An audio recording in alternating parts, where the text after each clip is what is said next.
But what about the API calls to the Kubernetes cluster? Understandably, some calls may either be malicious in nature or come from an unauthorized source. CloudGuard's admission controller stops malicious or inadequate requests to the Kubernetes API server before they become persistent. Based on the controller's decision, the request can be immediately rejected and an error is returned to the end user.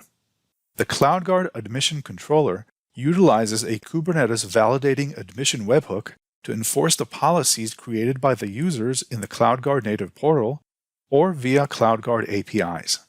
The admission controller consists of the following resources: the policy agent, which is responsible for retrieving configuration and policies configured by the user from the CloudGuard backend. The enforcer agent, which establishes the admission webhook, receives the API calls and validates them based on the enforced policy.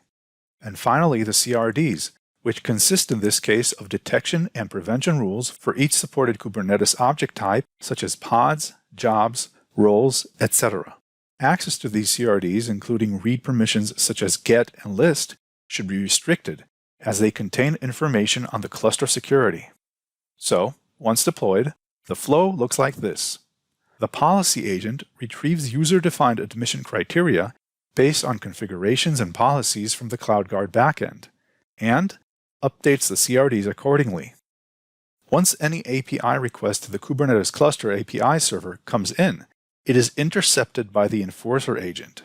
The enforcer agent evaluates the API call, making sure it is not malicious, based on the CRD definitions.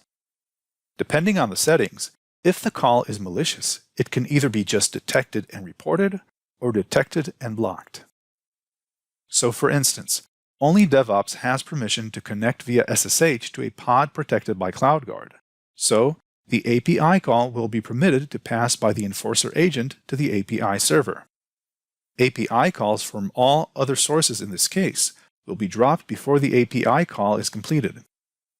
Unlike the previously discussed components, for admission controller to function, it requires proactively adding a policy rule set. Later on, when we get to this part of the deployment, we'll look at how we can add such a rule set.